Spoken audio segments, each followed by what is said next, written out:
Olá, minha gente, muito boa noite. Que bom reencontrar todos e todas neste canal que é o Curaçá Oficial. Hoje, 16 de julho, uma quarta-feira, né, gente? Estamos voltando aí pós-Festa dos Vaqueiros com o nosso programa Curaçá Oficial ao vivo. Ele acontece às terças, mas nessa semana, né, a gente resolveu fazer na quarta-feira, tá certo? Mas sempre fiquem ligadinhos com a gente. Às terças-feiras, eu gostaria aqui já de deixar um abraço para Sivaldo, Cosmilda e todos os outros que estão entrando na nossa live. Envia aí, minha gente, esse link, tá? Para outras pessoas também participarem. Eu gostaria de agradecer a Tel Telecom, que é a nossa parceira, na transmissão desta live. Um sinal bom, né, minha gente? Vai chegar aí até vocês, tá certo? Então, continue nos acompanhando. Agradeço também a técnica do nosso programa, que é Gabriel e Lucas Santos, tá certo? Muitíssimo obrigada a todos e todas. Estamos também ao vivo no Instagram do Curaçá Oficial, o Instagram que pipocou na Festa dos Vaqueiros, não foi mesmo, minha gente? Muito conteúdo, muita gente nova chegando também no nosso Instagram. Muitíssimo obrigada. Continue nos acompanhando. E lá nos stories eu deixei o link desta entrevista para vocês entrarem, se inscreverem no nosso canal e participarem conosco, que hoje eu estou aqui recebendo os meus amigos, pesquisadores, historiadores, que é Luciano Lugori e também Ronivon Júnior, tá certo? Estamos aqui, olha só que mesa linda, com a nossa bandeira, diversos livros, porque a gente vai tratar um pouco da nossa história, né? A história de Curaçá, certezas, incertezas, os caminhos, né, que nos levaram até a gente chegar à data de 193 anos do nosso município, que foi comemorado no dia 6 de julho, né? Enquanto a gente brincava a Festa dos Vaqueiros no domingo, a gente também estava comemorando o aniversário da nossa cidade. E aí quem está no Instagram acompanhou, né, uma polêmica com um vídeo, né, de um determinado canal do Vale de São Francisco que estava aqui cobrindo a festa e aí trouxe uma mensagem distorcida, né, sobre a fundação de Curaçá, né, quem foram as pessoas, a pessoa, enfim, como foi que se deu a nossa fundação. E aí, discutindo, né, com os nossos amigos e parceiros, a gente resolveu sentar para discutir não só a partir do início, né, dessa pessoa que é Feliciana Maria de Santa Teresa de Jesus, considerada a fundadora do nosso município, mas também outras incertezas, né, outros caminhos, né, datas, enfim. É uma verdadeira aula de história, viu, minha gente? Então, nos acompanhe a partir de agora. Uma boa noite para Lugori, mais uma vez aqui conosco. Uma boa noite para Rony, pela primeira vez aqui, né, Rony? Rony também, gente, fiquei feliz de estar fazendo jornalismo. Olha só, massa. Mais um que Lugori é jornalista, é professor de história, é mestre.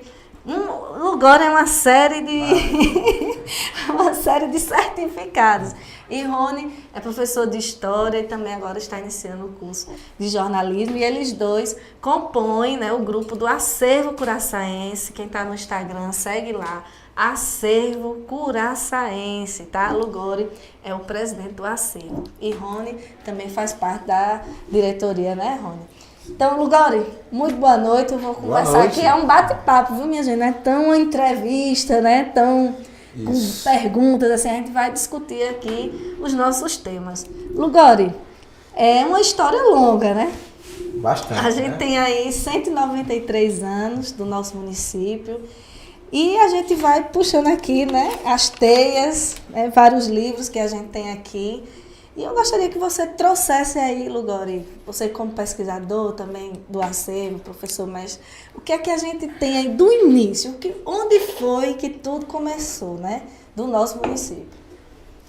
Boa noite, pessoal. Mais uma vez aqui no espaço do Curaçá Oficial. Agradecer a Aline, o pessoal que está aqui ajudando, a Lucas, Gabriel, ao meu ex-aluno e parceiro agora de jornada no acervo, né? E daqui a uns dias futuro jornalista também, historiador.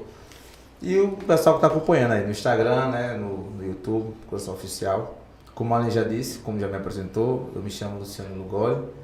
sou filho deste lugar, né? Por esse lugar tem não vou dizer que eu mais amo, que todo mundo ama esse lugar, né? Mas eu tenho um amor enorme por essa terra, então eu prezo muito. Quando se vai falar da história de Curaçao, eu prezo muito, né, pelo cuidado de se falar, porque tem coisas que a gente fala e acaba que, como aconteceu recentemente, virando polêmica, né? E às vezes fica aquelas...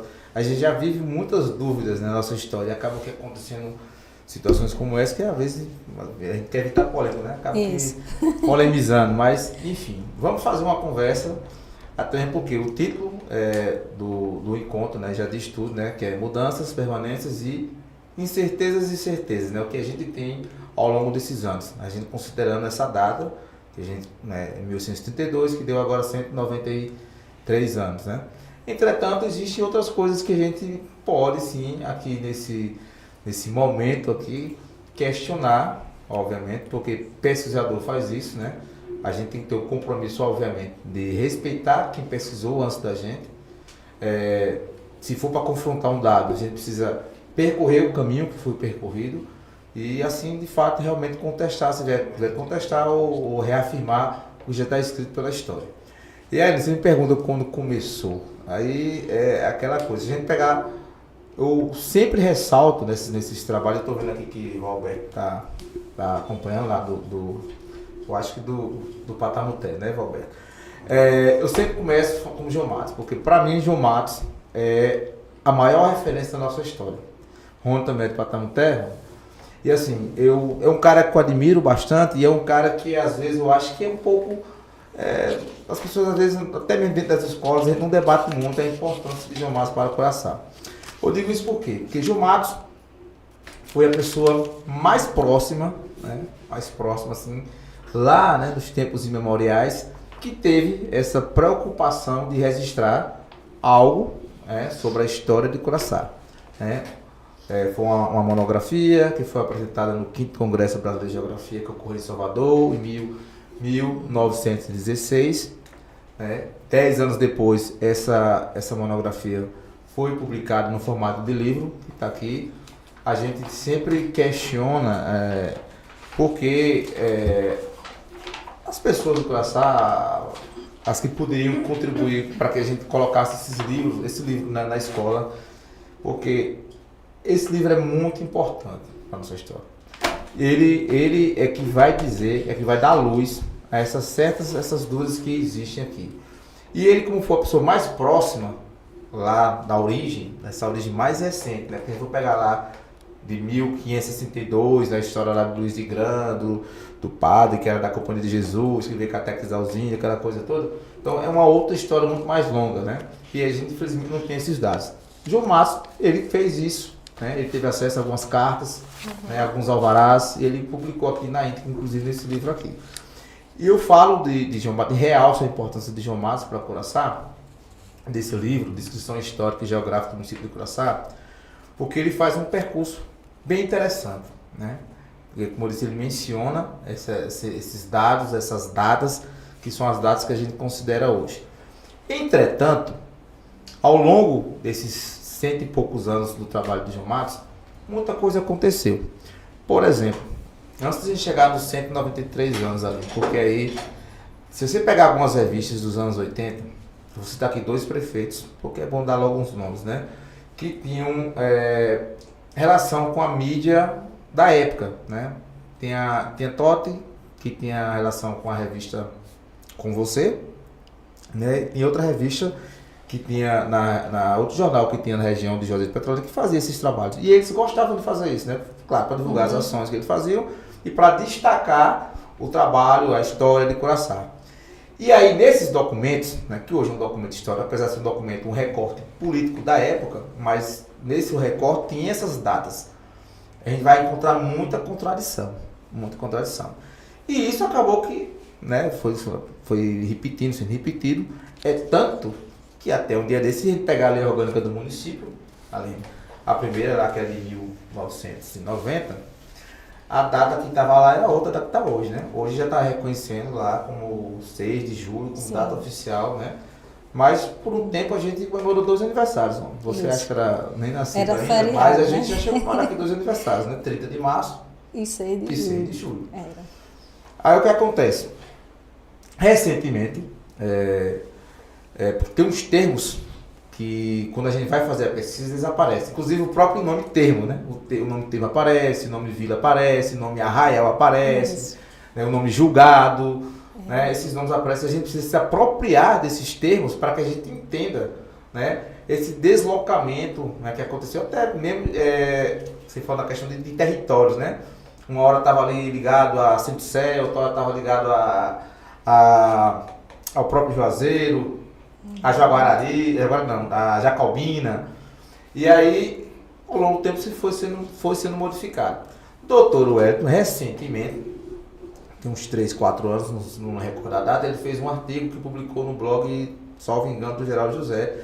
E ele esclareceu isso, né? Ele fez lá, ele pontuou, mencionou esses termos. E que sim, a nossa data de emancipação política seria 6 de julho de 1832. Essa é a data que a gente comemorou agora recentemente, que coincidiu com a festa dos vaqueiros, né, os 193 anos de história. Aí, pessoal, a polêmica, eu vou entrar um pouquinho agora, mais na frente de detalhes, é o seguinte: 1832 foi a data que Pambu foi elevar a categoria de vila. Então ela subiu o status, não é só de povoado, foi para vila. E isso está lá, quem quiser pesquisar, na coleção de leis do Império. Se você fizer uma pesquisa, você vai encontrar essa lei, está lá, realmente. E nesse mesmo dia, vocês viram, não foi só Pambu, foram outros povoados aqui do Norte da Bahia que foram elevados, né, na mesma categoria. Saiu de povoado e foi tornar-se vila, né? E aí o que acontece?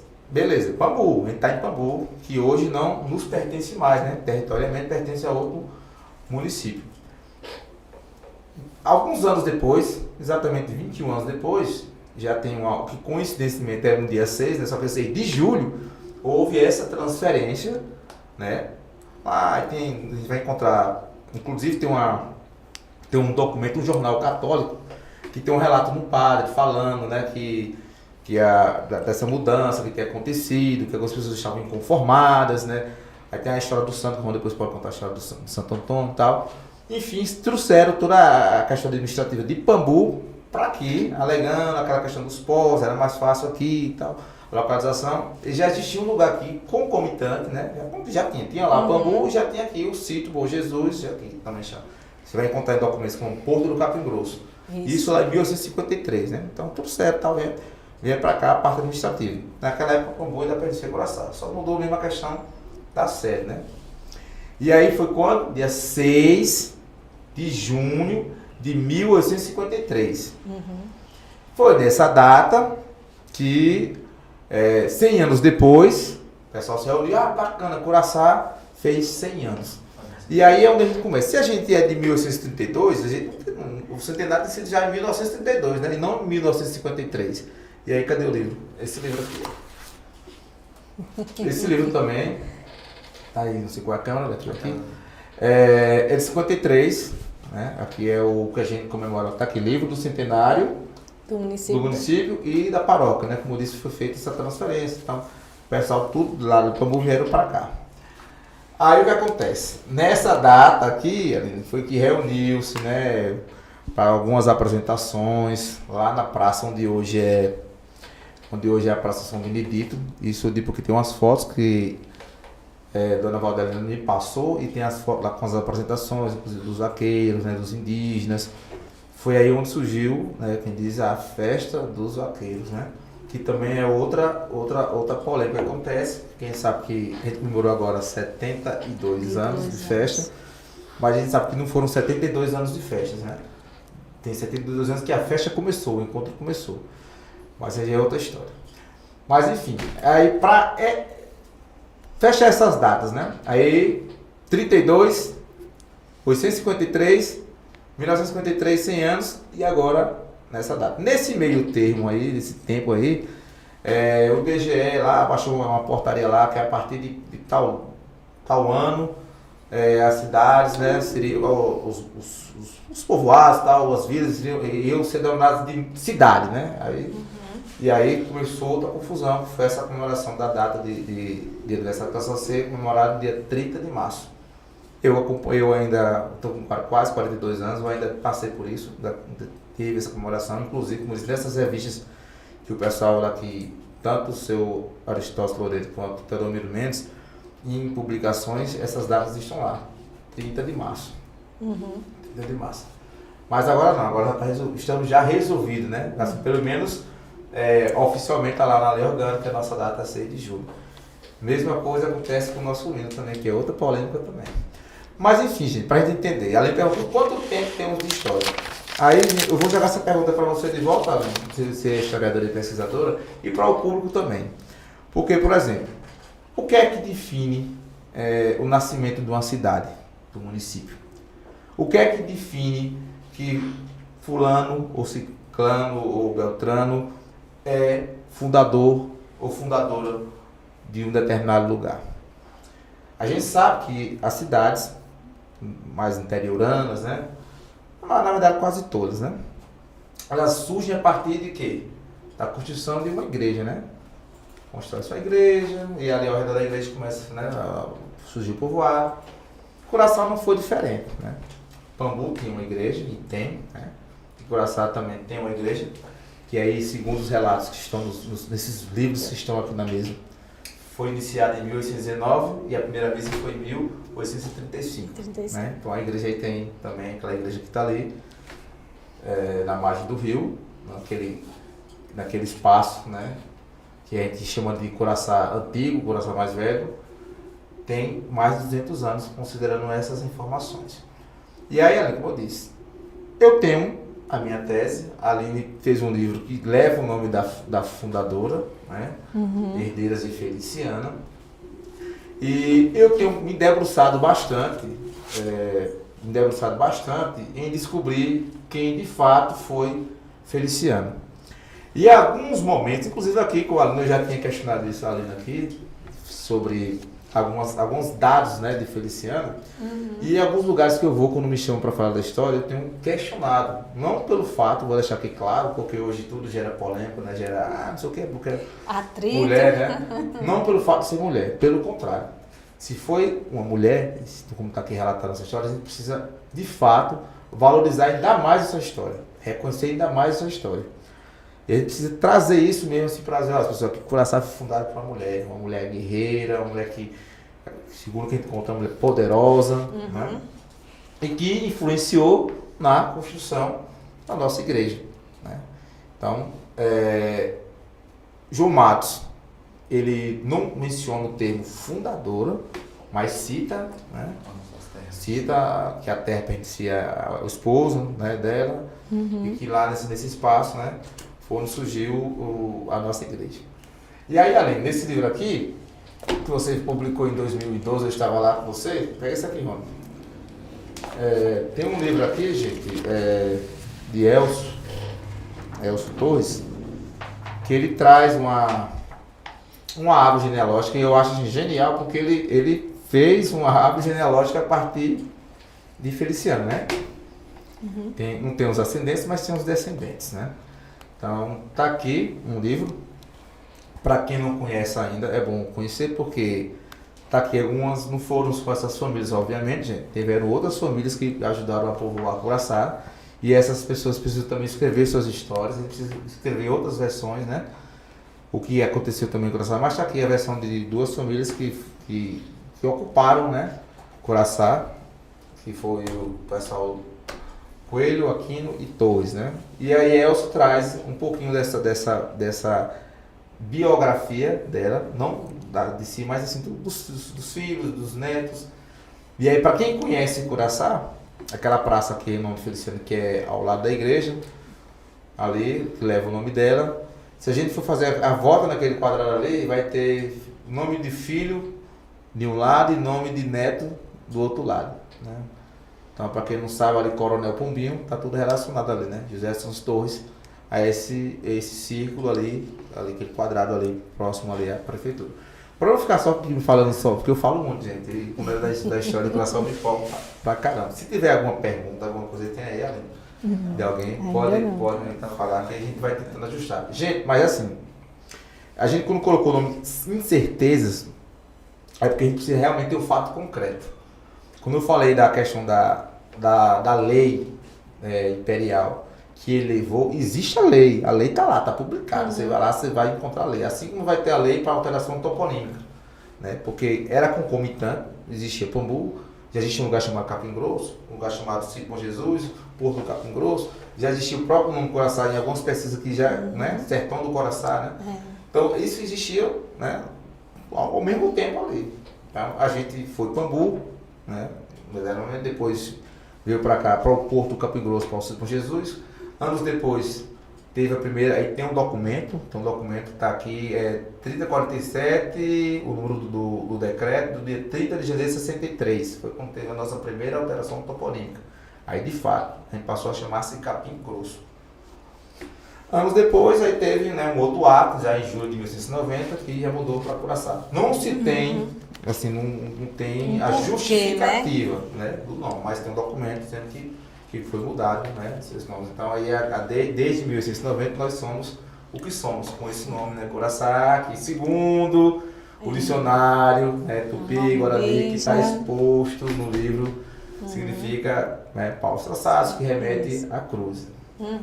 E uma curiosidade que eu acabei de lembrar, Lugori, que esses dias eu estava no Instagram e aí apareceu uma mulher, ela me marcou, não lembro mais o nome, mas o sobrenome dela é Curaçá. Tem essa história também. E aí o pessoal marcando ela, de tanto marcar que ela tem um salão fora, não sei se é no sul do país, eu não lembro mais. E aí ela acabou me marcando, gente, eu não sou de Curaçá, meu salão não é o meu sobrenome. Aí eu fui conversar, né? Mas de onde você é? Ela, olha, eu sou pertinho aí de Juazeiro, sou da região do Senhor do Bonfim. Eu disse, se você é indígena, sou. Eu disse, então agora tá batendo algumas coisas, porque o nome de Curaçá tem, né, essa história de ser indígena. Então, o sobrenome da mulher é Curaçá.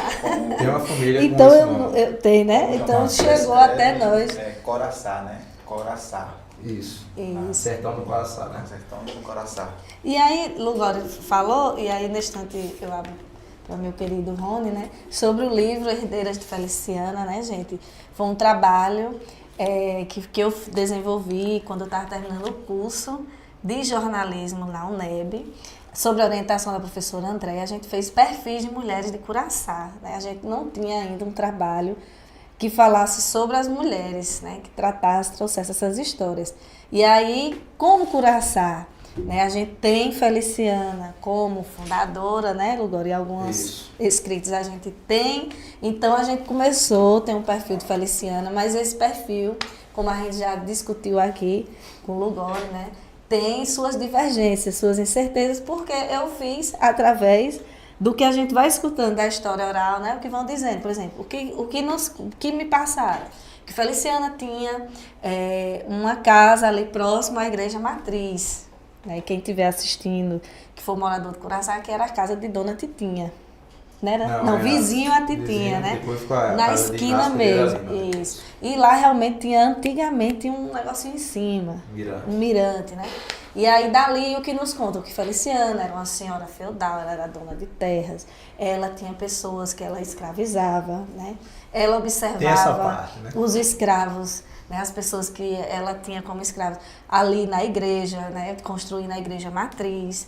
Tem uma história que Feliciana só tomava água do meio do rio. Então são histórias do popular, né? Da história oral que a gente vem escutando e aí a gente foi colocando aqui. Né? E aí a única foto que tem de Feliciana, realmente, que Lugori tem, inclusive o acervo já melhorou a imagem, né, na inteligência artificial, nós só temos uma foto de Feliciana. Que pode não ser dela. Temos o busto, né, lá na praça, no museu também tem, de Feliciana. Nós não sabemos onde Feliciana morreu, nós não sabemos literalmente assim, os filhos, né? Tem aqui, mas não tem uma coisa documentada, mais sérias, né? Então a gente não sabe, Lugori já fez pesquisa no cemitério, não achou túmulo de Feliciana. Então, recentemente, só cortando você, teve uma entrevista com o seu Nego para um projeto nosso do acervo, e ele contou que ele ouviu, né, quando era jovem, que ela estava enterrada naquele cemitério, onde hoje é ali próximo à casa de Betinho, próximo, né? Ele ouviu, cemitério antigo, né? Ele ouviu essa história. Citar também Paulo César, em entrevistas alunos com ele, ele citou que é muito provável que Dona Feliciana, assim como Mãe Sérgia, esteja enterrada ali naquele local ali que hoje se encontra abandonado, né? Um espaço vazio, que é utilizado até para banheiros químicos. Era a casa do Dr. Pompílio. Então, é isso. Então, assim, realmente por isso que a gente trouxe esse termo, as incertezas, né? Mas aí, na construção do livro, a gente trouxe Feliciana e trouxemos outras histórias de mulheres, né? Quem tiver interesse pode falar comigo, tem um PDF, posso estar enviando, que inclusive algumas mulheres já não estão mais entre nós, né? Que é Eulália e Dona Nezinha, né? Já se foram. Então, ficou aqui um legado, né, da história dessas mulheres. Mas, Aline, você defendeu uma mulher rica, branca, né, tradicional, enfim, gente. A gente estava questionando isso aqui, se ela era branca, ou se ela era parda, né, se ela era portuguesa, se ela era indígena. Porque a gente não tem outra foto. Né? Pelas vestes que está ali Feliciana, agora a gente fica... Só para no primeiro trecho do livro de João Matos, mais uma vez, ele fala, né, que o aldeamento aconteceu em 1562, ele fala que aqui era povoado por indígenas, né? Então, ela veio de algum lugar. Ou veio de algum lugar, ou já estava aqui, né? Isso. Quando o pessoal chegou. Então, a gente não sabe realmente se era branca, negra, pálida. Mas como ela era dona de escravos, né? Isso, a gente subentende ela que até eu coloco, né? Com a senhora que tinha terras, né? Que tinha posses. Inclusive, aí tem a questão da igreja, né? E do santo, que a gente carrega a tradição até hoje, que é o Bom Jesus da Boa Morte, que ela colocou como nome da igreja matriz, né? E depois colocaram Bom Jesus da Boa Morte e São Benedito, que aí já é outra tradição nossa. Mas nós temos aí o sítio, né?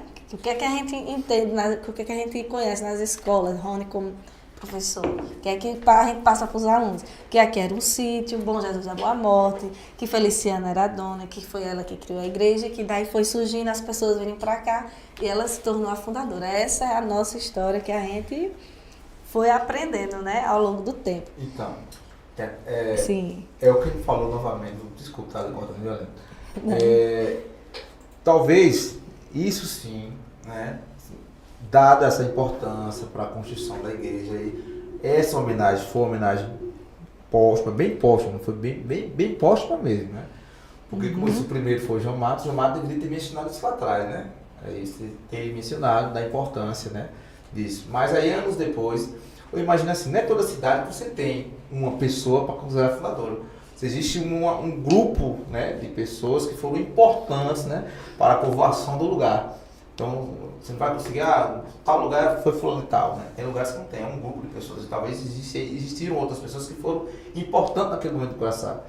E isso não está mencionado na história. Não está mencionado. Entretanto, eu acho que o pessoal sentiu assim, não, a gente precisa ter isso. Fundador. Precisa ter um fundador, precisa colocar isso. Então, que teria esse título? Isso é uma conjectura minha, certo? Uma coisa minha. Já que já tinham 3 nomes, né? Já tem outros nomes. Outros nomes. Sertão do Curaçá lá atrás. Porque e outros, né? Um cara que veio desbravar, pegar ouro, pegar coisa, ele não fundou, ele veio explorar, entendeu? E é isso que tanto que... Então, gente... Eu trouxe até uma coisa que depois eu mostro. Chegou essa... Até... Nós chegamos aqui a Belchior Dias Morreia, né? Eu acho que Moreira, né? No livro do livro que ele fala, Moreia e tem Moreira. Isso. Ele era um desbravador, né? Um português que estava aqui no Brasil, desbravando os sertões. Ele estava atrás de ouro, de prata, de minérios. E se encontrar na Serra da Borracha, né? Naquela região que Rony pode dar mais detalhes. Era caçador de minas, né? Então, ele não é o nosso fundador. Ele chegou aqui, ele veio para nos explorar e saiu, né? Não ficou aqui. Ele não tem escritura comprando terra em Curaçá. Não é isso? Ele passa. E aí tem o Luiz de Gran, né? Que aí ficou lá, Gran, né? No Instagram, virou meme. Um jesuíta, né? Que ele veio para cá na missão para catequizar. Só fazer uma adenda aí, assim, segundo as pesquisas que tem, assim, o Wikipedia é muito falho, a gente sabe que é importante, mas todo mundo faz aquela coisa ali, às vezes a pessoa vai lá e faz uma edição, uma informação que não é de fato correta, né? Segundo o que está lá publicado em outros documentos, o Belchior era brasileiro, quem é português é o Luiz de Gran. O Luiz de Gran, que era português, fazia parte da Companhia de Jesus, né? Que veio com aquele objetivo, como todo mundo sabe para quê? Para catequizar os índios. Né? Isso. Então, né, gente, aí ficou lá no meme, né? Ô, gente, e os fundadores, é Belchior e Luiz de Grana? Não, né? Pelo menos pelas nossas pesquisas, até que se prove, venha outro pesquisador. Volta a pergunta, o que determina que alguém é fundador? Então, isso. Deve ser isso mesmo, assim, alguém que contribuiu para a origem do lugar. Uhum. Né? Se ele considerar que Curaçá surgiu aqui, nessa margem de rio, no margem de rio, né? Nesse porto do Capim Grosso, né? Num sítio chamado Sítio Bom Jesus, e que a proprietária era Feliciana, né? morava a 7 léguas do sítio, né? Na Fazenda Canabrava. O sítio pertencia ao capitão Mó, que doou para o filho, que casou com Feliciana. Uhum. Mas aí a gente pode fazer assim. Se foi ela que doou, não pode imaginar que o marido tenha falecido. Ela ficou viúva, ficou dona daquele espaço ali e doou. Não sabe, né? Não tem essa história. Pode ser, porque se ele fosse imaginar, se a terra era do capitão Mó, que doou para o filho, então quem foi responsável para doar aquela terra ali ou vender foi o filho. Uhum. No documento, na data, foi 1809, né? 1809. No cartório, tem as... Agora esqueci o termo. Assinatura? As escrituras. Uhum. Inclusive, gente, isso eu me debrucei, inclusive tive lá quando sou pai da Barra do Fora, né? Me debruçando em certidões de documentos lá, tive lá. O livro número 1 não existia mais, porque segundo o relato, acho que mudando de um lugar para o outro, Cupim comeu, que poderia contar muita coisa, o livro número 1 não tinha. Mas aí encontrei essas escrituras, foi onde eu vi que o nome que aparece lá tá Feliciana, tá com isso, ó, tá Feliciana Maria. Não sei se ela abreviou, mas a gente pode fazer um estudo, né, da caligrafia, porque a gente sabe que o pessoal mais antigo tem aquela caligrafia bem trabalhada, bonita, né? Uhum. E a de Feliciana não era essas coisas todas, né? Assim, era como se assim, ela tivesse sem saber escrever, na verdade. Uhum. E só botou Feliciana Maria, não tem o sobrenome. resto, não, de Santa Teresa de Jesus. Mas, em pesquisas, hoje, a gente acha que naquela época tem muita gente que usava o seu nome de Jesus. Maria de Jesus, aquele Jesus tinha, né, o maior dela, Feliciana Maria de Santa Teresa de Jesus. Uhum. E está assinado com Feliciana. Inclusive, foi uma das dúvidas que a gente colocou no documento que a gente produziu sobre Feliciana, que nós vamos publicar na Flick. Vamos falar depois sobre isso, na Flick. Essas interrogações, né, sobre a pessoa de Feliciana, que, assim, que apimenta, né, essa discussão e que alimenta, assim, uma coisa assim, é histórias e histórias, né? Isso. E coisas que a gente de fato pode pegar o documento e provar, tá aqui, ó, essa mulher de fato existiu, eles não existiam, isso é uma certeza, existiu. E tem coisas que se entrelaçou com outras histórias, né? Quem conta um ponto, aumenta um ponto e virou isso, né? Hoje nós somos isso. Agora também, Aline, eu vi que você rebateu a pessoa que tinha feito a publicação e gerou a polêmica. Eu recebi muitas mensagens no privado. Eu realmente evitei assim, entrar nessa coisa, porque assim, a gente já tem muita coisa para resolver, né? É uma cidade que teve 2 datas de fundação, 2 festas dos vaqueiros, 2 padroeiros, né? E aí já teve muita polêmica ao longo da história para resolver. 2, 3 nomes, então evitei e... Eu acho que o momento é esse, a gente deixar claro para o povo, porque vai ficar gravado, então as pessoas podem, assim, a gente precisa se debruçar sobre a história de Curaçá, ler o que de fato existe, a gente precisa se aprofundar nisso. Uhum. Eu acredito que deve ter mais coisas publicadas. A gente não teve acesso, porque Curaçá, muita gente sai naquela época, mas há 200 anos, os filhos daqui iam estar em Recife, iam estar em Salvador, iam estar até em lugares mais distantes. E retornavam para essa cidade. E eles não escreviam nada sobre Curaçá. Não tinha nada, não acredito, né? Então, deve ter alguma coisa em algum lugar, perdido em algum lugar, que vai nos ajudar a solucionar, ou pelo menos amenizar essas dúvidas, né? Essas incertezas que existem. Mas, por enquanto, é isso. A gente reconhece essa história, a gente foi ensinado dessa forma, não quer dizer que o fato de ter ensinado a vida inteira dessa forma, a gente não possa questionar. Mas se a gente questionar, tem que questionar de forma responsável.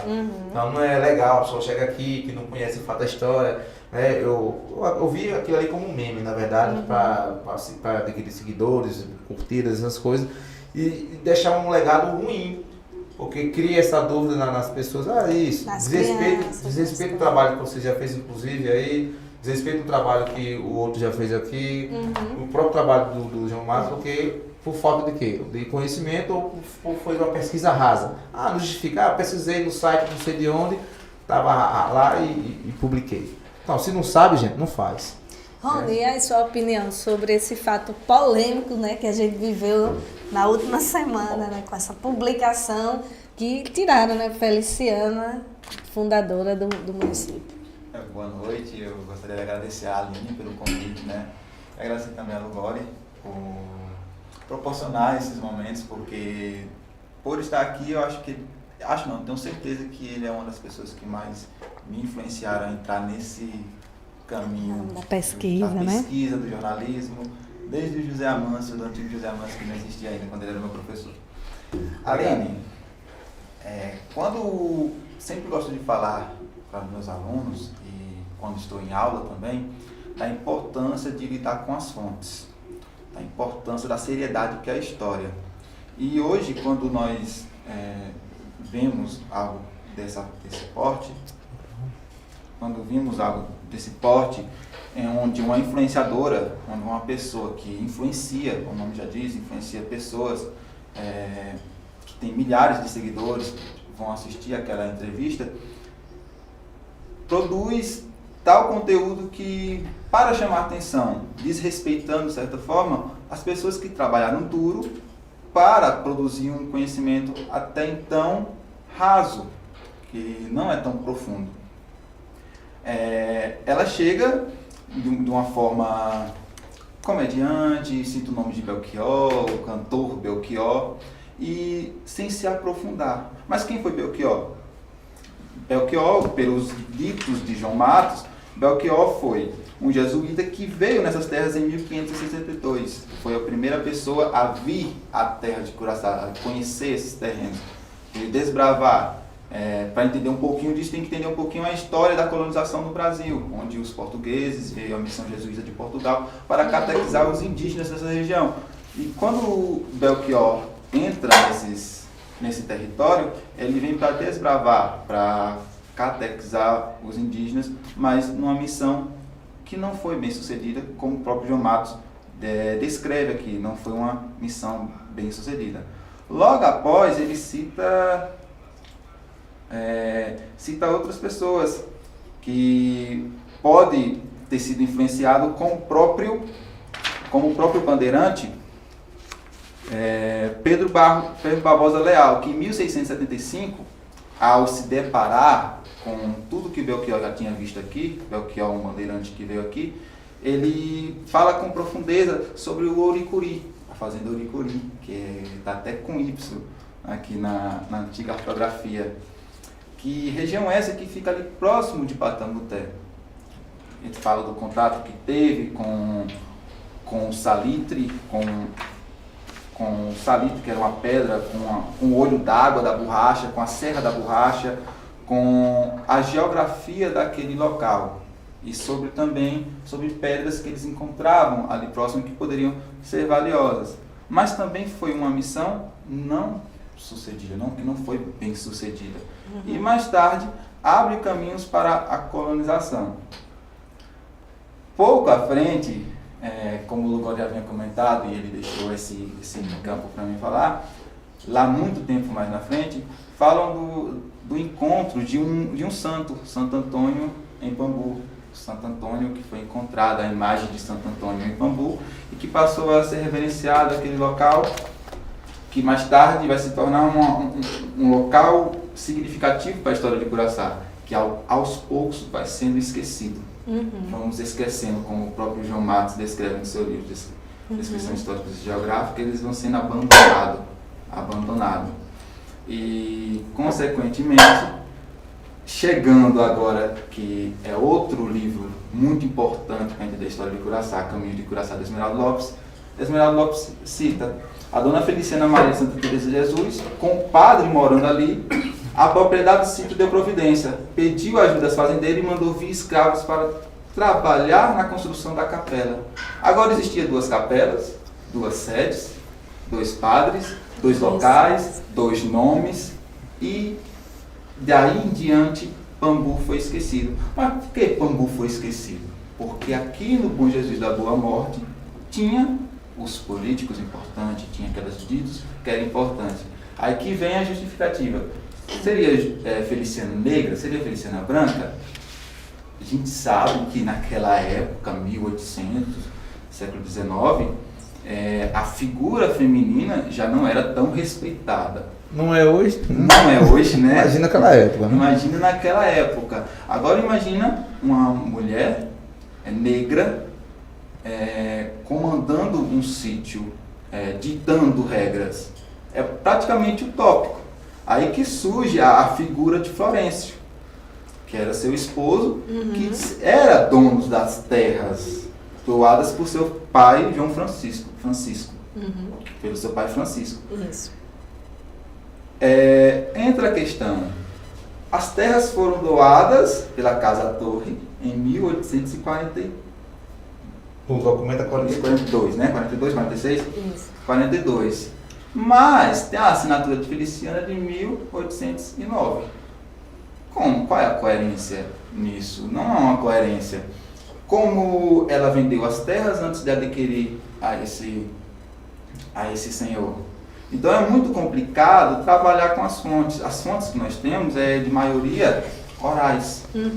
É muito difícil. É muito difícil encontrar um livro. É muito difícil encontrar esse livro original. O que nós temos aqui é uma cópia da cópia, onde não dá para ver os mapas que foram desenhados à mão por João Matos, a imagem da igreja. O que temos aqui também é uma cópia do centenário. E é muito difícil encontrar essas fontes que comprovem a história de Curaçá. Como vamos comprovar isso? Como vamos dizer que isso é certo? Acervo vem trabalhando dando spoiler, agora não sei se eu posso. Pode. Mas a Acervo vem trabalhando na construção de um exemplar extra para os 200 anos, né? Temos 7 anos ainda à frente para trabalhar isso. 200 anos que é uma dúvida também, né? Isso. É 200 anos, será? Ou é menos? Ou é mais? Ou é mais. Ninguém sabe, ou sabemos e não queremos admitir. Mas... Considerando Pambu, né? Agora, Pambu é muito mais velho. É isso, porque a gente... Eu falo a gente, eu falo assim, me incluindo como curaçaense, como historiador também, a gente parece que passou a borracha, né? Não, da agora em diante aqui, né? Então, se a gente passou a borracha lá em Pambu, né? Porque a gente precisa ensinar as nossas crianças, Curaçá não começou aqui. Na divisão territorial, que já gerou polêmica também, né? Naquela época era outra. Então, Curaçá era bem maior. Curaçá hoje tem 6.000, quase 6.500 quilômetros quadrados, mas já foi bem maior, né? Bem maior e já foi, ao longo do tempo, foi desmembrado. A gente sabe que o próprio Abaré, Xorroxó, né? E Pambu saiu, né? A gente precisa dizer que a gente nasceu em Pambu. A gente precisa reconhecer até tanto acontece essa data de 93, então a gente tem que considerar Pambu. Não pode deixar de apagar Pambu. Além de ter umas perguntas aqui no coisa, né? Você vai perguntar ou eu posso responder? Isso talvez fale muito da elite, né? Eu posso comandar a história. Exatamente. Nós historiadores que quando estamos estudando durante o nosso curso, é uma observação que nossos professores deixam. Tomar cuidado pela história escrita pelos vencedores, né? Pela história escrita pelos importantes. Porque ela pode ser modificada. Isso. Será que a história de Curaçá não foi modificada nesses anos? E aí a gente tem aqui o livro Caminho de Curaçá, já está aqui, né, Lu? De tanta gente ler, reler, prodígio, o que buscar. Que é um livro, assim, uma linguagem mais atual do livro de João Matos, né?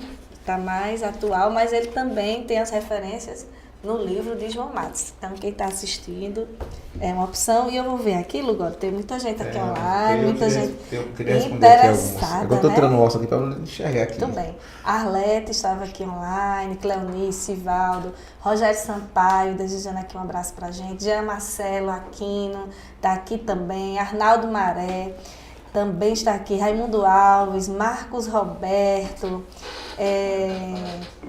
muita gente, Rony, né? Vitor Santos, Rosevaldo também está aqui, Jaine Ferreira também parabenizando a entrevista, a discussão, Douglas Brandão, E Douglas, ele fala que, infelizmente, nossa biblioteca municipal se encontra em reforma. Gostaria de saber mais.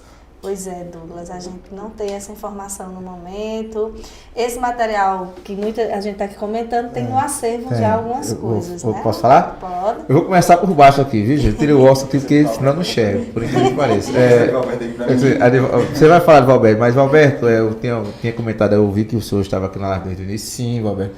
A gente criou a associação chamada Acervo Curaçaense, nós somos hoje 19 pessoas, e querendo que mais pessoas entrem. Inclusive a gente fez um convite para pessoas em cada distrito. O convite aberto para o senhor também, que a gente tinha feito aquela conversa sobre a história do futebol, lembra?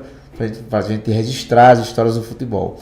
E a gente tem convidado pessoas de cada distrito para participar do ACEF, porque como a gente não tem perna, assim, a gente não tem estrutura, ainda estamos começando, vem 3 anos agora de entidade, enquanto pessoa jurídica, né? O trabalho já antecede aí uns 10 anos ainda mais para trás. E aí a gente sim tem essa obrigação. A gente convidou a Raíde para falar lá da história, inclusive tem um livro, tá aqui o livro dela, Raízes, né?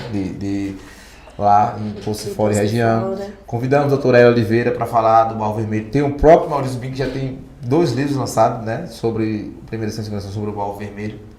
Tem o pessoal que já lançou a árvore genealógica lá, né? Professor Ivete. Tem Andy Fonseca que também está fazendo outra árvore genealógica. A gente convidou o Walter Araújo, que é da Edipotantec, que tem contribuído nos enviando texto, reconhecendo o trabalho do acervo, para estar enviando essas histórias. Né? E convidamos Paizinha para falar das agrovilas, né? E outros. A gente convidou, cada distrito a gente fez um convite. Mas é isso. A história de Curaçá não é só a série de Curaçá. Inclusive aqui, se a gente for analisar aqui no livro de João Mário, o Ron vai falar bastante sobre... A gente tem um trabalho também que fala sobre os cemitérios, né? As histórias dos cemitérios, né? Porque o cemitério só tem gente morta, mas ali tem história viva. E agora, nesse e a gente precisa contar essas histórias. Em Patamuté, Valberto, tem muita história aí, né? Eu tive aí esses dias recentemente, terei bastante foto aí. A gente precisa sim trazer essas histórias para o pessoal de Curaçá saber que Curaçá não é só a série, né? Tem história. E Patamuté ainda tem a coisa maior ainda, esse detalhe, que é essa coisa grandiosa da natureza que é a gruta. Viu? Então, sim, a gente precisa ter isso registrado. Aí, Ronaldo, você fala aqui, eu vi Douglas Brandão, falou aqui, Douglas, o material que a gente tem aqui, alguns livros, tem ele em PDF. Entretanto, a gente, para evitar polêmica com a questão de direitos autorais, né, os livros mais recentes, a gente está nesse processo de pedir autorização e tal, para a gente divulgar no site do acervo. Lá no site do acervo tem uma aba chamada Capital Literário, que tem, além dos livros, né, tem artigos sobre Curaçá, muita coisa sobre Curaçá, que está lá. E muito pesquisador em Curaçá faz o trabalho, presente na faculdade e não divulga. Então a gente reuniu esses trabalhos lá. Está lá muita coisa sobre Curaçá mesmo. Você vai imaginar, ele vai encontrar sobre Moisés, sobre o Grupo Patamuté, vai encontrar sobre Poço de Fora, sobre o Baú Vermelho. Vai encontrar muito trabalho lá. Então, alguns desses estão disponíveis no site do Acervo Curaçaense. Vocês podem pesquisar lá no Google. A gente está modificando o site. Nós vamos fazer o relançamento do site durante a Flick. Tem umas coisas que a gente não vai dar spoiler aqui agora, né, Ron? Porque a gente quer fazer uma surpresa também para o povo de Curaçá, para a população de Curaçá, sobre a nossa história. Pode falar que daqui a pouco eu respondo os demais comentários. José Ivan, um abraço, você está do São Bento, tá comentando aí, viu? Muito obrigado, pessoal do São Bento, de região que tá acompanhando essa história. Do São Bento também, a gente já convidou José Afonso para contar a história do São Bento e fazer a história dos cemitérios que tem aí, que ele conhece de todo mundo que está ali, né? Que teve a sua importância para a comunidade, que está enterrado ali e às vezes cai no esquecimento. Mas se depender de mim, se depender de Ron, depender do pessoal que está junto com a gente, nós não vamos deixar essas histórias morrer. Nós vamos revirar todas as histórias aí. Daqui a Poço de Fora, as agrovilas, onde tiver história de Curaçá, nós vamos revirar isso e colocar isso nas escolas. Maurício Bim também está aqui online. O Ilka, Yara Araújo também. Jean Marcelo está fazendo aqui alguns questionamentos sobre a assinatura de Feliciana, viu, Lugori? Vá lendo aí, por favor. Pode continuar. Também queria agradecer a presença de outras pessoas que meu pai e minha mãe que estão assistindo em Patamuté, ele colocou no bar, então quem estiver lá no bar hoje em Patamuté, um abraço. Oficial, Sivaldo, que não está comentando, mas está aqui no WhatsApp a todo momento falando, Rony, aproxime do microfone, o volume para baixo. E também a Walter Araújo. Walter Araújo que tem escrito muito sobre acervo curaçaense. Inclusive ele fala que é fã da acervo curaçaense e mal ele sabe que nós somos fã dele. Admiro muito o trabalho dele, conterrâneo de Patamuté. E aqui também queria agradecer a presença das pessoas de Patamuté, Valberto, que está aqui também. E respondendo essa pergunta de Valberto, eu já tenho feito esse trabalho, tentado começar esse trabalho de pesquisar sobre a fundação de Patamuté, como Patamuté surgiu, que é uma indagação muito importante.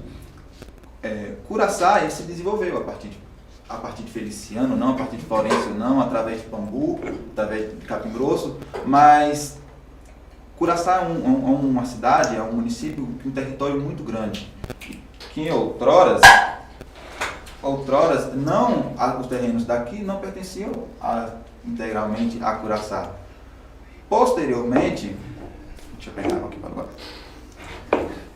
Posteriormente, houve essas emancipações políticas, esses acordos políticos, e hoje o território de Curaçá encontra-se com os seus 6 distritos, com os seus povoados e assim por diante.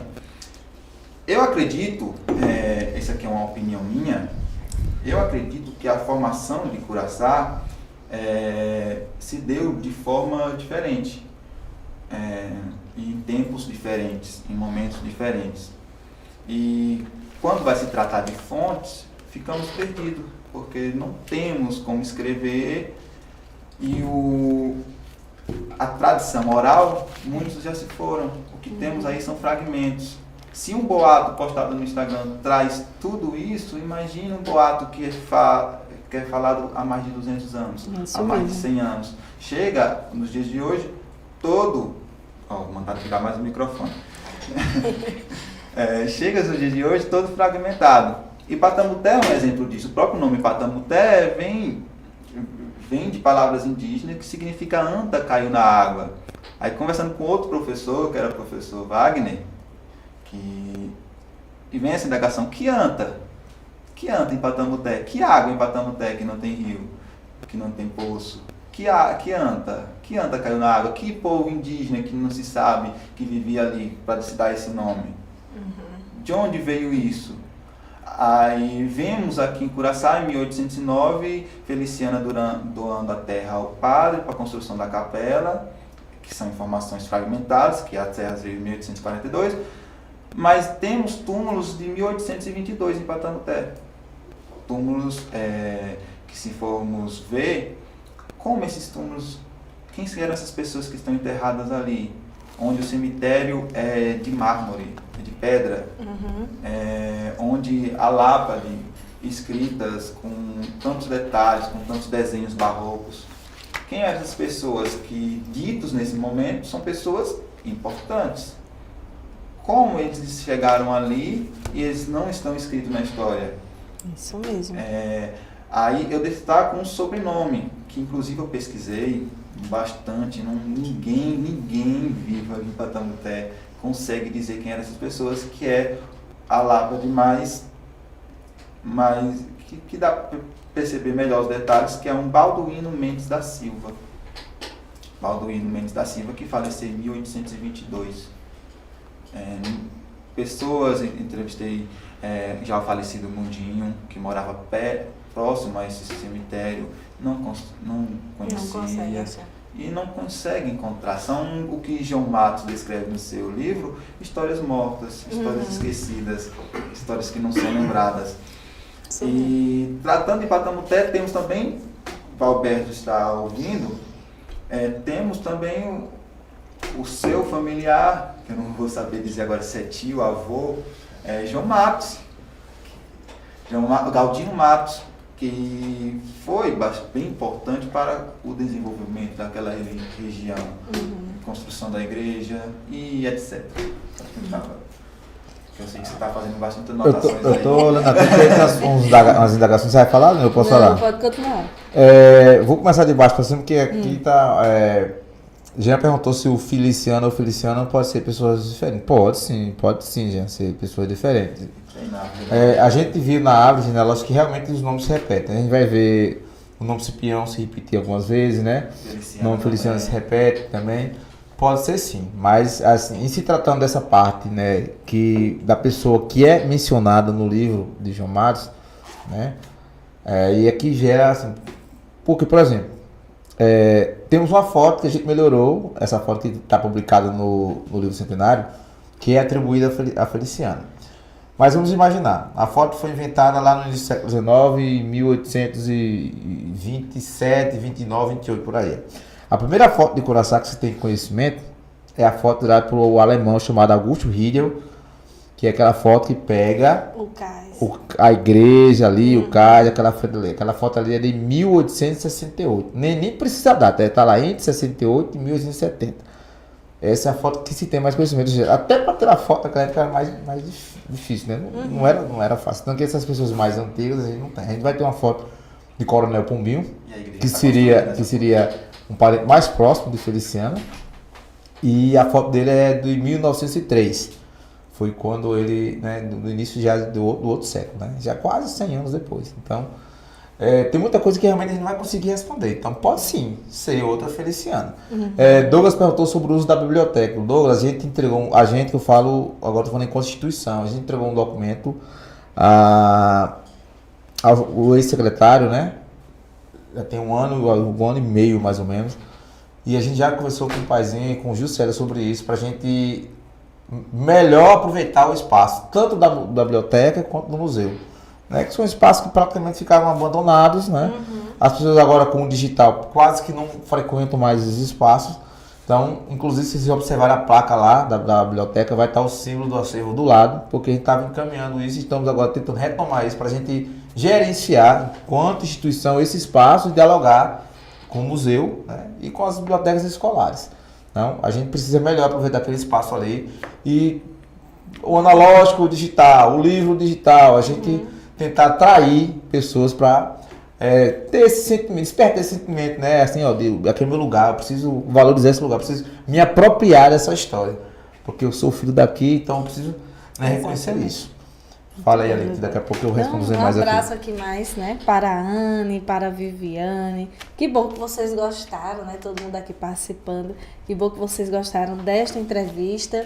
E o foco, né, Rony, era a gente realmente não se perder mais tanto, né, que a gente tem tantas incertezas, tantas lacunas para a gente resolver, mas que a gente não se perca, né, de vista que Feliciana, né, até então, nesse momento, ela é considerada a fundadora da cidade, para que a gente não fique lá no Instagram recebendo várias perguntas. Mas não aprendi que era Feliciana? Meu filho está vendo que é Feliciana na escola. Então, assim, até os professores teve essa onda toda, né? Então, assim, por isso que eu digo, a gente tem que ter muito cuidado com o que a gente pronuncia, com o que a gente fala na rede social. Rede social não é brincadeira, né? Para a gente mudar aqui um roteiro, no instante um vídeo causou um burburinho, né?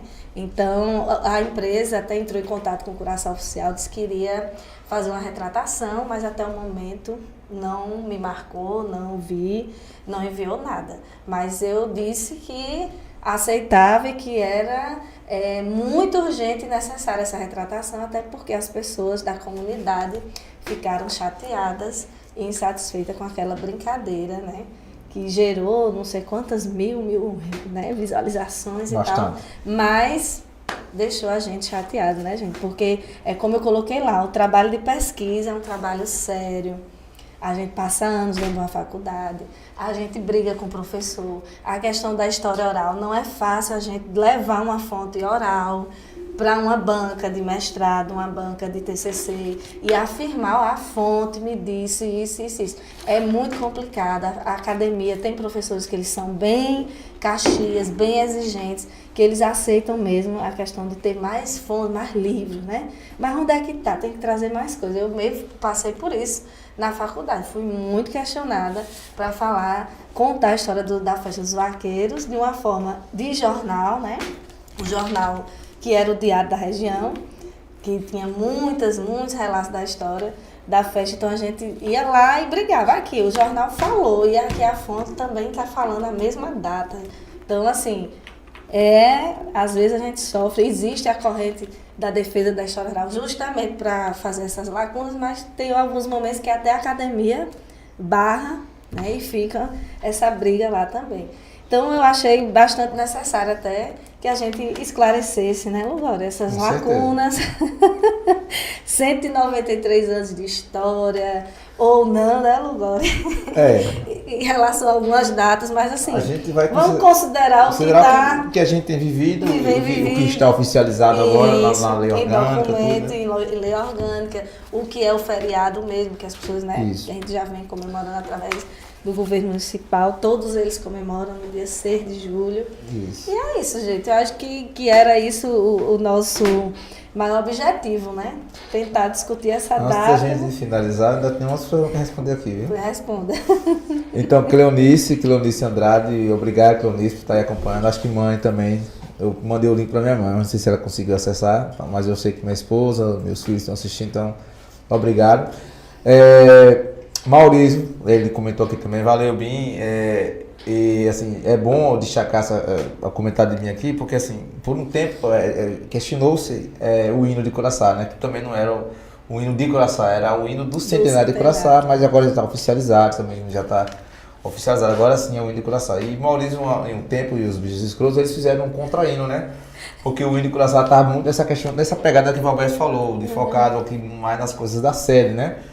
Então, Maurício, com os bichos escrotos, fez um contra-hino que colocou as outras belezas que tem em Curaçá nos demais distritos. Então é importante também que a gente traga isso, né? Para as pessoas conhecerem, né? Que existe esse trabalho que acontece paralelamente a tudo isso e às vezes as pessoas não reconhecem. E aí eu parabenizo aqui, aproveitando falando de Maurício, a todos os escritores de Curaçá e me estendo ao Dr. Hélio, a Railde, ao próprio Walter Araújo, a Aline que está aqui e todo mundo que se propõe a escrever sobre Curaçá. Isso, enquanto um período que a gente foi presidente da Associação de Estudantes, a gente cobrou os estudantes. Porque às vezes vai para a faculdade, chega na faculdade, você faz um artigo distante da sua realidade, né? Para a gente aproveitar esses espaços, principalmente o pessoal que usufrui da SEC, né? Do serviço da SEC, isso é o mínimo, né? Você fazer uma coisa que reconheça o seu lugar. Então tem muita coisa para pensar em Curaçá, muita coisa. Então que vocês escrevam sobre Curaçá, escrevam sobre suas famílias, né? Escrevam, porque a gente gosta de escrever sobre o outro, estudar sobre o outro, e a gente não estuda sobre nós, né? Sobre as nossas origens, né? De fato. Então, escrevam, a recomendação é essa, escrevam sobre Curaçá. Muito bem. E Rony, minha gente? Rony é a novidade, né, minha gente? Aqui do Curaçao Sá, a galera lá de Patamuté. O povo tá lá nos assistindo, hein, Rony? Que bom. Agradeço muito a Rony por ter vindo aqui, o cara dedicado, também aí tá entrando no jornalismo. Que bom, né? A gente precisa de outras pessoas, né, ocupando também a comunicação, que tragam novos jeitos, novas formas de falar, de se comunicar, né, Lugório? Exatamente. Logo estarei aqui como estagiário. E a gente, aquela discussão que a gente tem feito, que é importante, Rony, é assim, a gente, quando gosta de uma coisa, quando eu teci vários elogios a você, além de ontem, começando, que você tem se esforçado para alcançar, né, o seu objetivo, né, enquanto fotógrafo, enquanto professor. E eu acho que é isso. Se a gente gosta de uma coisa, a gente precisa se profissionalizar, estudar mesmo, né?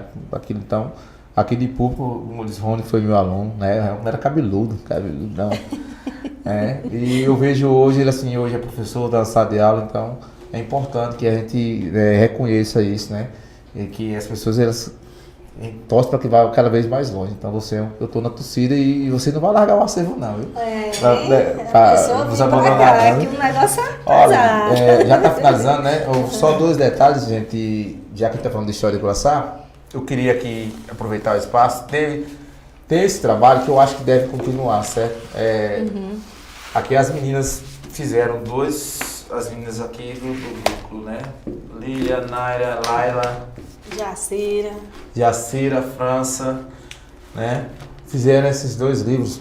Não sei como é que está agora, se está na sala de aula ainda, então esses dois almanacs, né?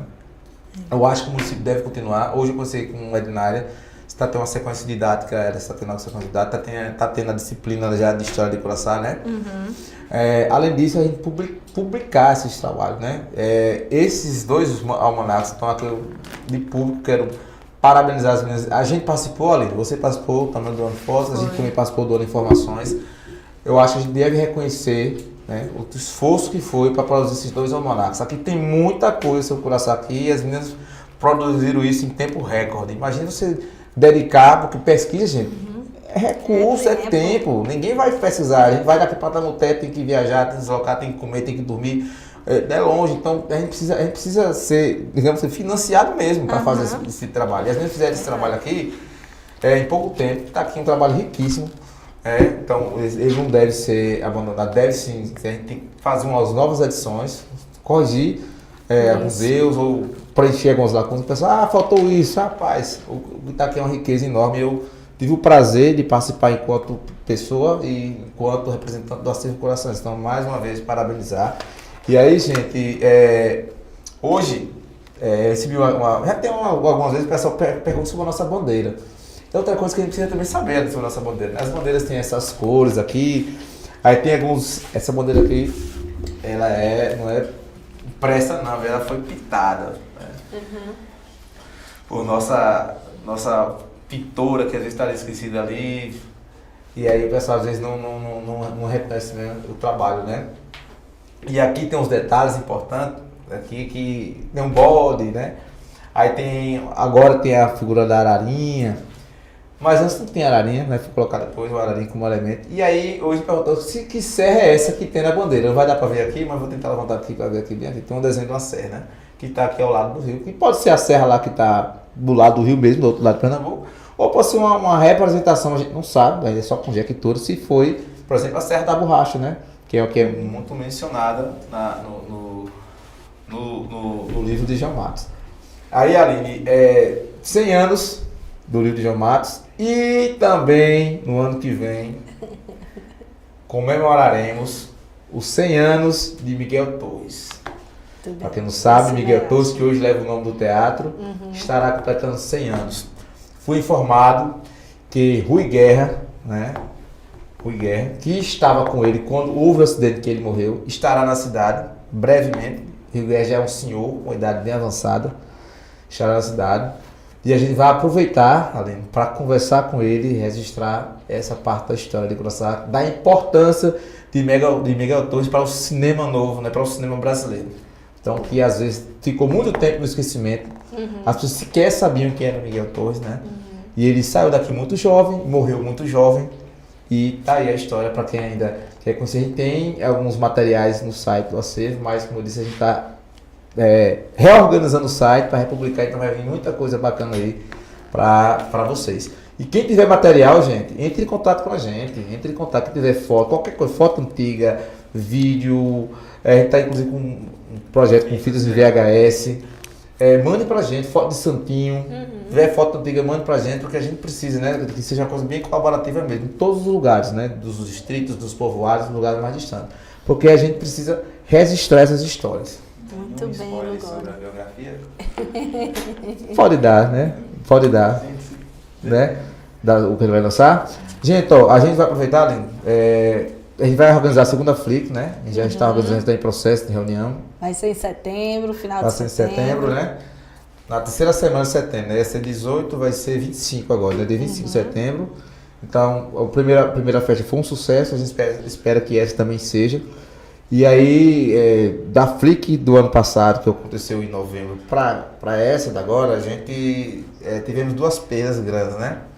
Que foi Zé Omara e recentemente Vicente, que inclusive está tendo a missa dele hoje, né? Então, a gente conversando, né? Ele já tinha conversado com a gente do Acervo, a preocupação de registrar as histórias, né? As histórias mesmo, os contos, as coisas que, né, as histórias verdadeiras e as que, né, a gente sabe que ele gostava de contar. Inclusive ele disse, vamos entrevistar falando tal, fazer isso para deixar guardado. Infelizmente não deu tempo, né, não deu tempo. Mas aí a gente não vai deixar isso morrer, nós estaremos no dia da FLIC, né, fazendo um lançamento de um dicionário que a gente batizou com o nome de José Omara, que é um dicionário histórico e biográfico baseado a gente copia as coisas boas, né? Se você entrar no site da Fundação Pedro Calmon, lá vai ter um dicionário, né, histórico-biográfico, né, das pessoas que contribuem para a história da Bahia. A gente vai fazer parecido com as pessoas que contribuem. Não é só, não é só a biografia de falecido, não, gente. É a biografia de gente vivo. E aí, de pessoas que a gente chama de desimportantes. Nesses trabalhos aqui que a prefeitura fez aí, a Secretaria de Educação, com os parceiros e as escolas, foram feitas muitas biografias. E essas biografias se perderam. A gente quer esse material, o pessoal das escolas que fizeram, tanto na sede como no interior, encaminhe para a gente essas monografias. A gente vai fazer a revisão, fazer os devidos ajustes e vamos publicar nesse dicionário, para que fique lá registrado, né, as pessoas. E aí, gente, como o Ron falou, é todo mundo, gente. Não é, a gente não vai estar fazendo biografia só de político, né, a gente fala, o termo que gosto de usar é desimportante, porque tem pessoas que contribuem, né, que contribuíram e que foram apagadas, às vezes até propositalmente da história, né, e a gente precisa trazer essas histórias, né. Tem pessoas que contribuíram, muitas pessoas que contribuíram para chegar ao que nós chegamos hoje. Nesse trabalho aqui, que foi similar ao que a Aline fez, que era o TCC, o meu, a Aline escreveu o perfil de mulheres e eu fiz um perfil de loucos. Então, nesse trabalho aqui está disponível na internet gratuitamente.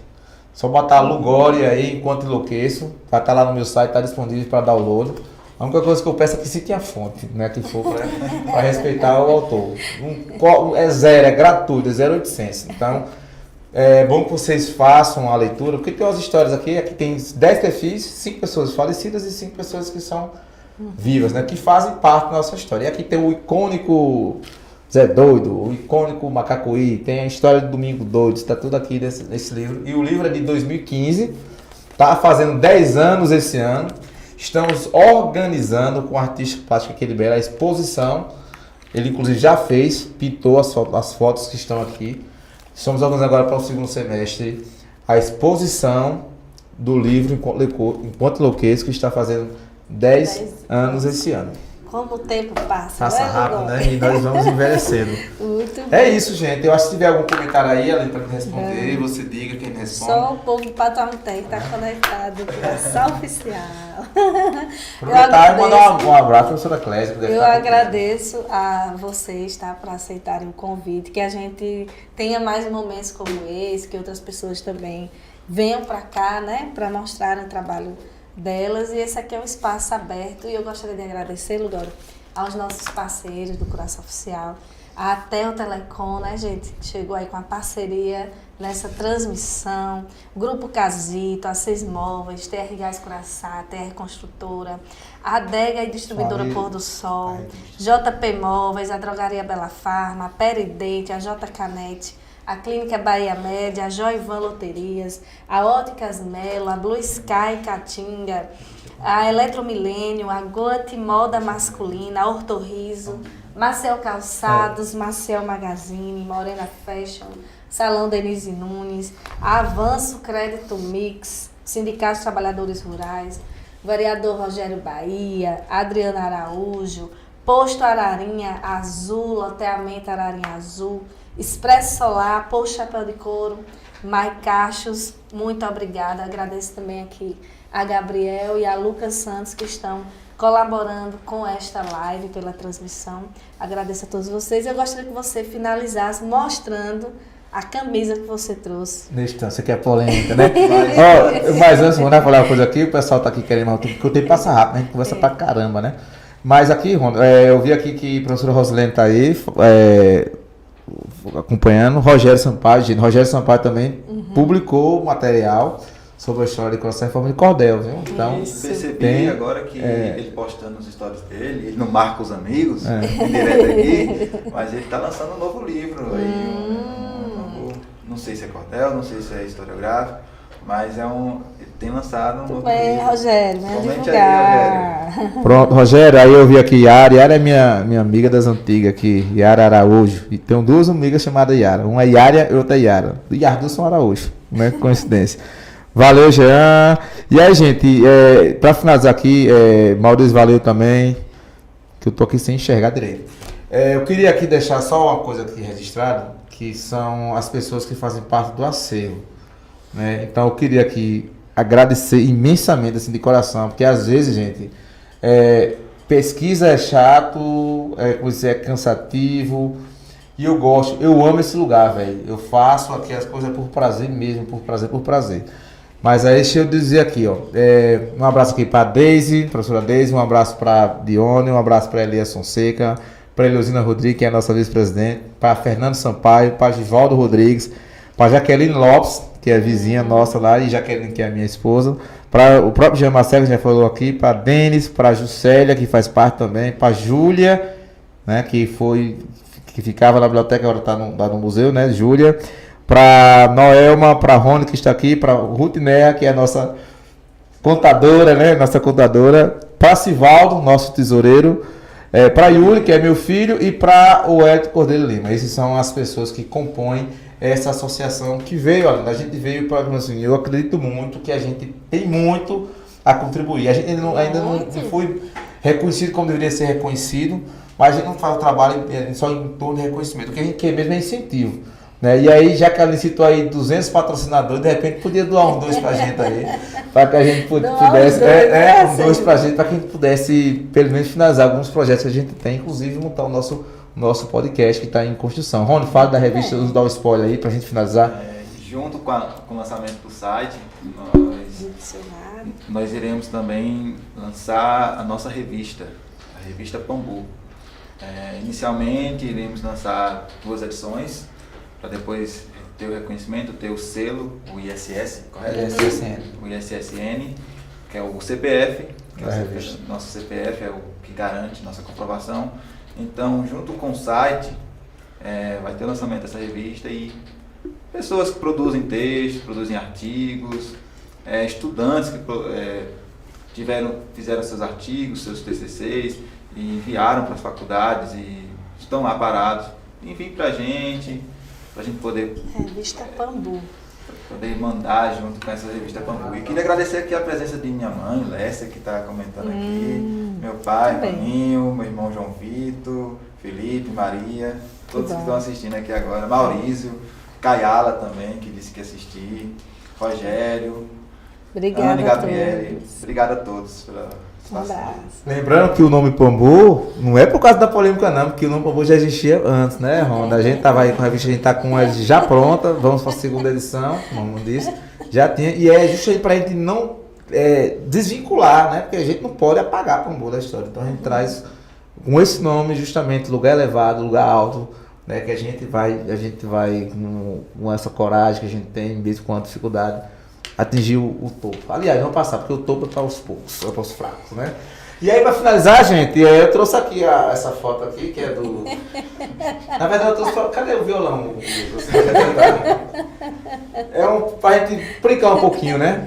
Mas a verdade é que viver é melhor do que sonhar. Né? Então, esse aqui não é o Belchior Dias, não, mas esse aqui é o verdadeiro Belchior, né? O grande artista da música popular brasileira. É o nosso Nietzsche, que é um grande pensador, o nosso pensador aqui, nordestino como nós. Certo? Ele não fundou Curaçá, não, mas ele inspirou a gente a fazer poesia, né? E ensinou a gente a ser sabido aqui no Nordeste. Viu? Porque aqui tem muita gente sabida aqui no Nordeste e, sobretudo, em Curaçá. Uma salva de palmas, uma aula, espetáculo. Gente, um abraço para vocês. Muitíssimo obrigada pela companhia, por estarem aqui, né, com a gente. Um abraço para todo mundo de Patamuté, todo mundo do interior também, que possa estar assistindo. E nos acompanhe. Terça-feira que vem a gente está aqui ligadinho com mais outro tema. Muito obrigada. Valeu, gente. Um abraço para minhas gurias.